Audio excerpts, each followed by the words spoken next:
Yap, kembali dengan saya Kiki di sini. Kali ini saya akan buat video pengenalan bagian komputer bagian pertama.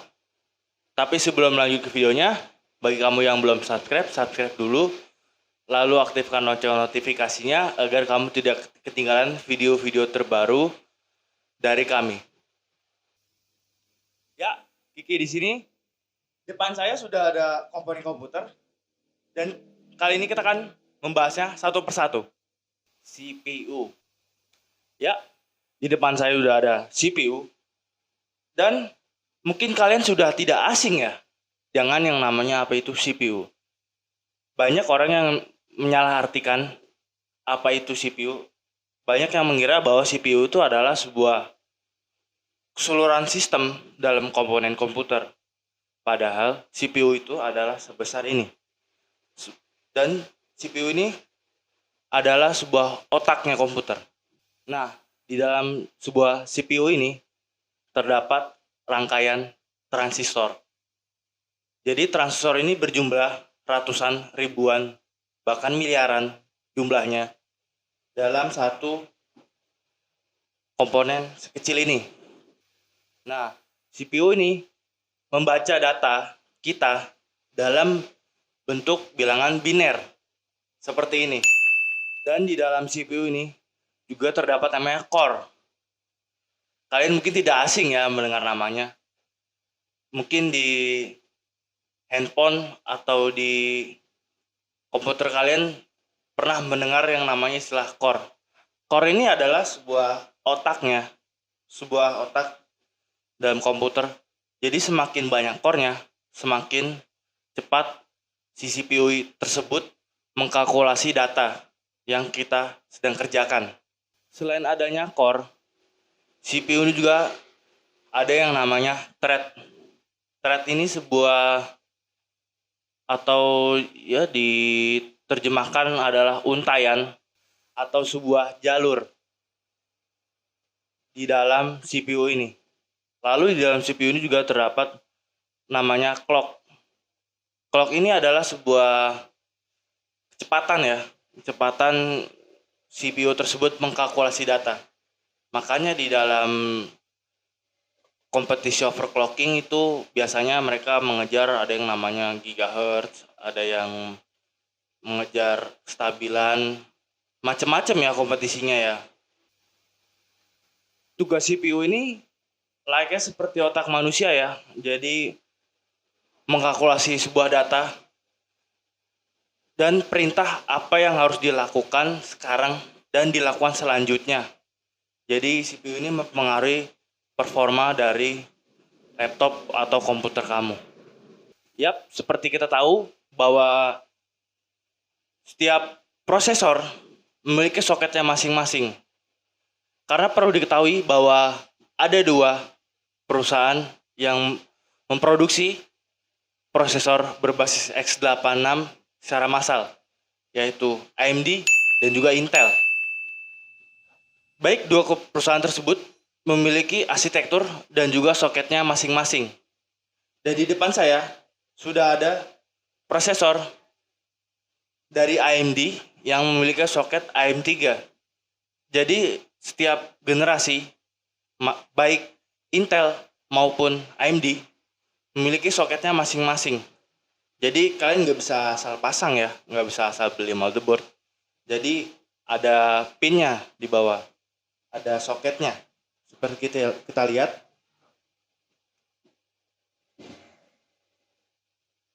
Dan perlu diketahui bahwa AMD dari dulu selalu menggunakan soket PGA atau pin gate array. Dan Intel selalu menggunakan LGA, yaitu line gate array.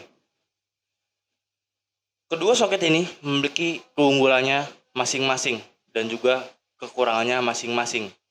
Namun, berita terbarunya, AMD di soket terbaru yaitu AM5 akan menggunakan soket LGA, layaknya produsen chip Intel yang selalu menggunakan LGA dari dulu. Ya, di prosesor ini Juga terdapat namanya soket. Jadi soket ini akan mempengaruhi motherboard apa yang kalian akan beli. Contohnya di sini di depan saya sudah ada prosesor dari AMD yang menggunakan soket AM3. Maka kalian harus menggunakan motherboard yang menggunakan soket AM3 juga. Jadi semisal kalian beli yang AM2 atau AM1, kemungkinan besar tidak bisa masuk. Begitu juga Intel yang menggunakan soket LGA 115X-nya. Meskipun beda di belakangnya ya, ini tidak bisa masuk tetap. Meskipun bisa masuk, motherboardnya ini tidak akan menyala. Seperti contoh kasus di LGA 1151V1 dan LGA 1151V2. Meskipun soketnya sama, tapi dari BIOSnya si motherboard ini di lock di generasi 7, 6, dan 8, 9. Motherboard. Yap, di depan saya sudah ada motherboard di sini. Dan mungkin kalian sudah tidak asing ya dengan namanya motherboard ya. Mungkin juga di HP-HP juga ada yang namanya motherboard.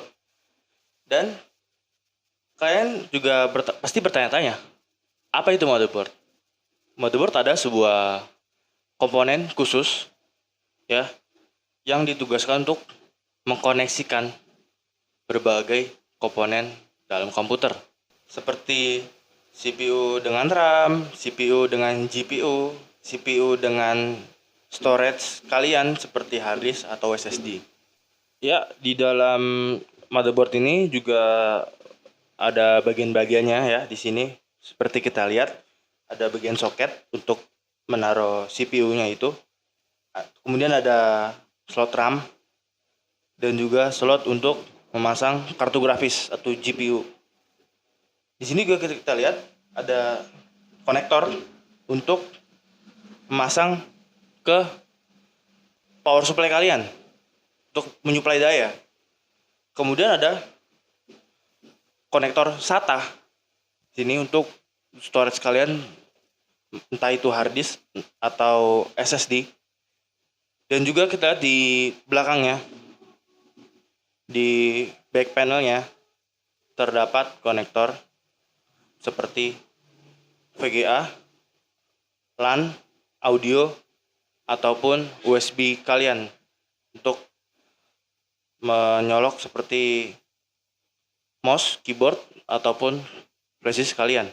Oh ya, di sini ada juga yang namanya slot PCI dan juga PCI Express 1 kali dan 16 kali. Di sini juga ada slot untuk IDE ya. Mungkin sekarang motherboard zaman sekarang sudah tidak ada karena sudah tidak digunakan lagi. Dan juga untuk fan di sini PWM untuk fan di sini ya, dan juga fan untuk casing. Dan juga jangan lupa di sini juga motherboard sini juga ada yang namanya chipset. Jadi chipset ini akan mempengaruhi kinerja dari prosesor kita maupun juga fitur-fiturnya motherboard ini. Jadi semisal kalian beli motherboard dengan chipset yang paling bawah, biasanya fiturnya akan jauh berbeda dengan motherboard yang chipsetnya kelas tinggi ya. Dan juga di sini motherboard ini ada yang namanya VRM. VRM ini yang bertugas untuk menyuplai daya dari power supply kalian kemudian ke CPU kalian. VRM ini akan mempengaruhi kinerja dari PSU kalian, baik kalian mau menggunakan untuk overclocking atau mungkin kalian menggunakan CPU dengan core yang banyak.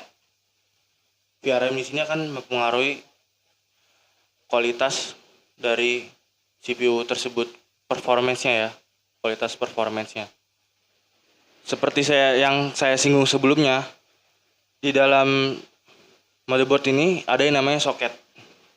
Jadi soket ini yang akan menentukan jenis CPU apa yang akan masuk, jenis soket apa yang akan masuk. Jadi seperti di depan saya ini ada motherboard dari soket AMD yang menggunakan soket AM3. Jadi hanya prosesor dengan soket AM3 yang bisa masuk.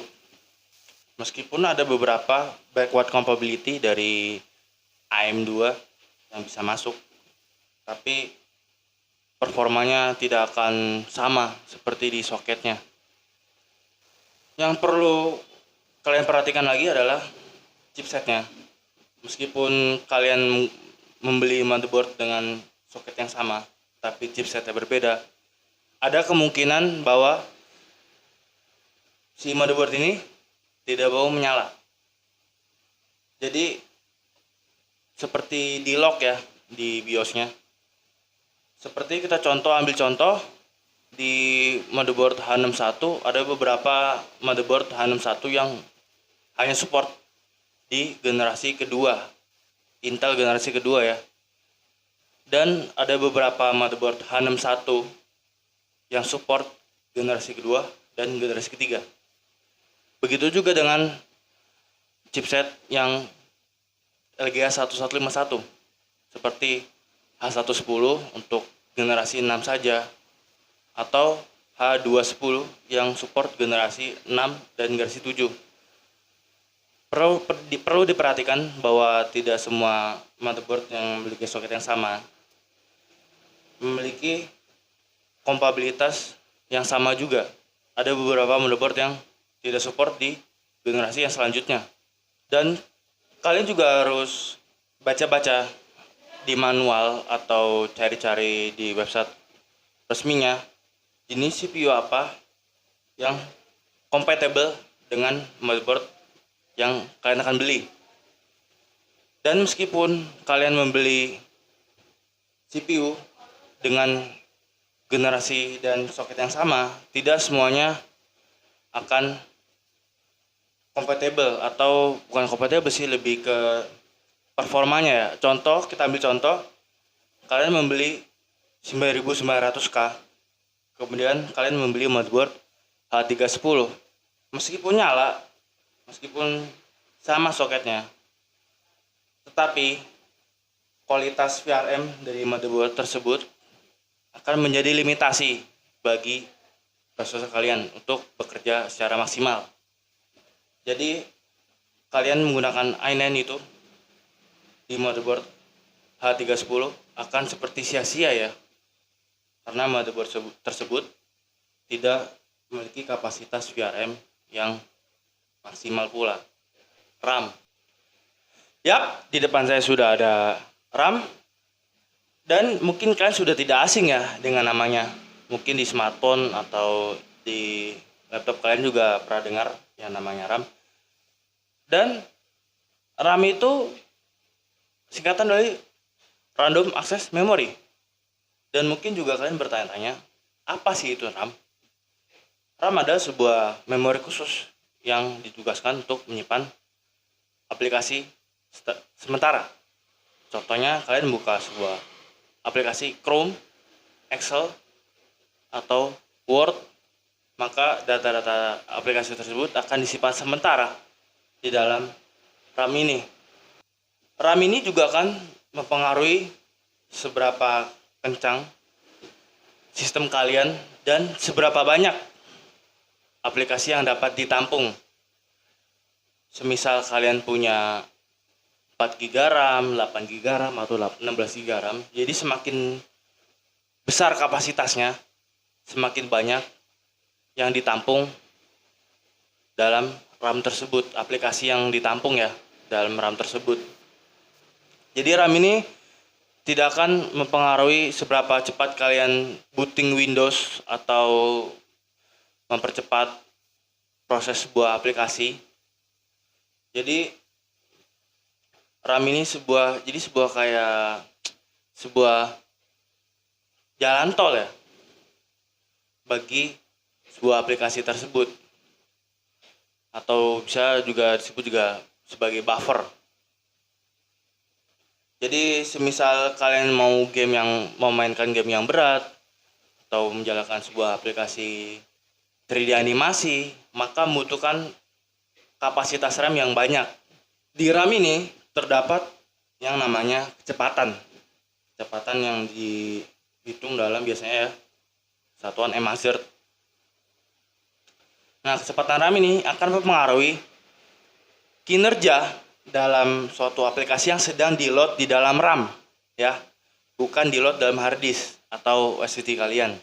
Jadi spesifik ke RAM. Jadi semakin kencang RAM-nya, semakin kinerja suatu aplikasi yang di-load dalam RAM ini semakin bagus. Di RAM ini juga ada jenis-jenis ukurannya ya. Seperti depan saya ini ada RAM berjenis long DIMM. Terus juga ada yang RAM berukuran SODIMM atau biasa digunakan untuk laptop atau mini PC. Ada juga UDIMM, itu biasa digunakan untuk all-in-one PC ya, atau sejenisnya ya, yang ukurannya itu lebih pendek daripada RAM biasanya. Dan di RAM ini ada tipe-tipenya ya, seperti DDR1, DDR2, DDR3, DDR4, dan yang akan digadang-gadang terbaru ini 2021 ini akan ada DDR5 yang kecepatannya 2 kali lipat daripada DDR4. RAM ini akan mempengaruhi juga kalian dalam membeli motherboard. Contohnya seperti motherboard yang saya tadi masih menggunakan DDR3. Jadi semisal kalian membeli motherboard terbaru yang sekarang menggunakan DDR4, maka motherboard kalian harus menggunakan RAM yang tipenya DDR4. Jadi jangan salah beli ya. Tapi ada juga beberapa motherboard ini ya, yang seperti LGA 775 yang zaman sekarang itu bukan menggunakan DDR2, melainkan DDR3. Jadi selalu pastikan kalian membaca di manual booknya dia menggunakan DDR apa. Dan juga di RAM untuk khususnya DDR3 itu ada namanya DDR3L. Biasanya itu voltage-nya lebih rendah ya daripada DDR3 kebanyakan. Perlu diketahui bahwa RAM ini hanya menyimpan data secara sementara, seperti namanya ya, random access memory. Jadi RAM ini tanpa adanya aliran listrik, RAM ini tidak dapat menyimpan datanya. Jadi akan hilang datanya. Jadi semisal kalian mengerjakan suatu pekerjaan, misalnya menulis skripsi ya, dan tiba-tiba di perumahan kalian terjadi blackout atau mati listrik, maka data-data yang kalian tadi tulis skripsi tadi akan hilang. Jadi selalu pastikan kalian menyalakan fitur autosave di Microsoft Word kalian. GPU. Ya, depan saya sudah ada GPU. Mungkin beberapa dari kalian agak terdengar asing ya mendengar kata-kata ini. Jadi GPU ini sebuah prosesor khusus yang digunakan untuk mengolah grafis. Seperti namanya, Graphics Processing Unit adalah sebuah prosesor khusus yang juga ditugaskan untuk mengolah grafis. Dan GPU ini terkoneksi menggunakan slot PCI Express yang terhubung langsung dengan CPU. Dan di dalam GPU ini ada yang namanya core. Seperti halnya dengan CPU, si GPU ini memiliki core, tapi jumlahnya jauh lebih banyak daripada si CPU. Mungkin kalian di prosesor kalian atau kalian pernah dengar di website-website, CPU ini memiliki core mungkin ya hanya 8, 16, 32 atau 64, dan GPU ini memiliki core yang berpuluh-puluh kali lebih banyak, semisal ribuan ya.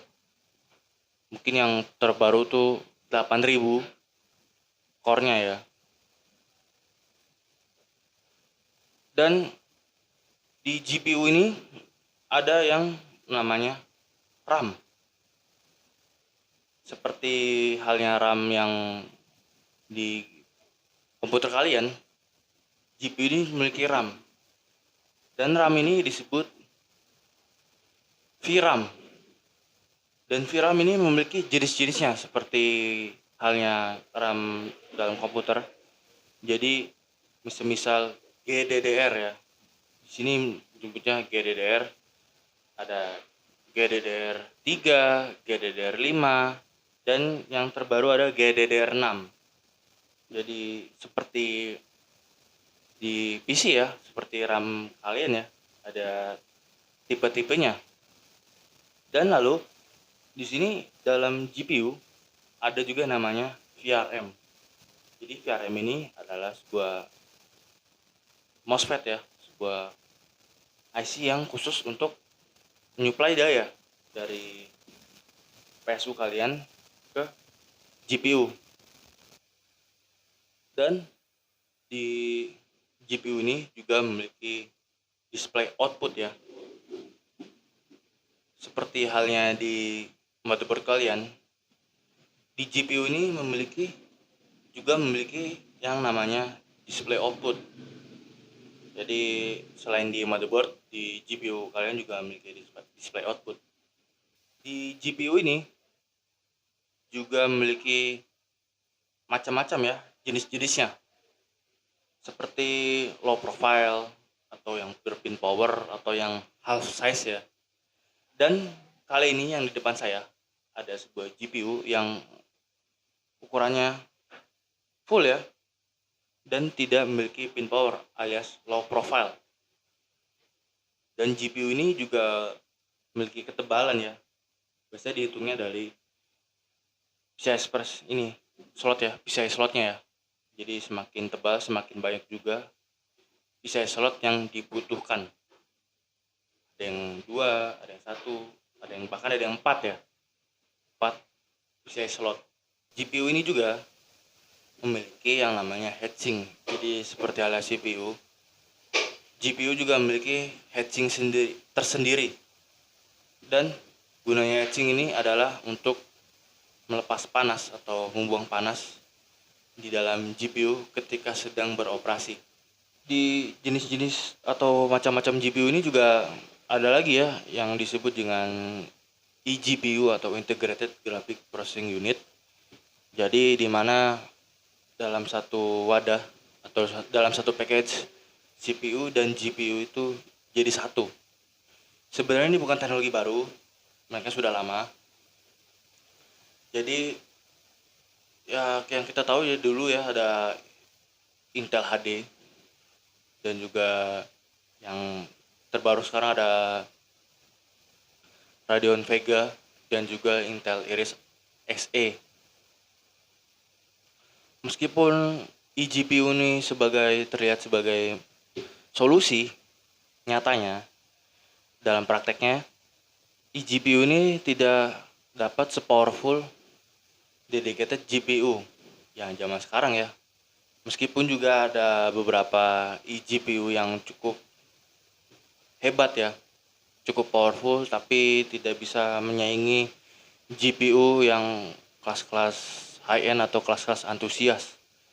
Mengingat dayanya yang dibutuhkan dalam VRM itu terbagi dua, untuk CPU dan untuk GPU-nya. Perlu kalian ketahui bahwa saat ini hanya ada 2 perusahaan atau founders yang memproduksi chip GPU secara massal. Memang dulu ada banyak, cuma saat ini hanya ada 2, tersisa 2 ya, yaitu AMD Radeon dan juga Nvidia GeForce. Baik produsen AMD maupun Nvidia memiliki keunggulan dan fiturnya masing-masing.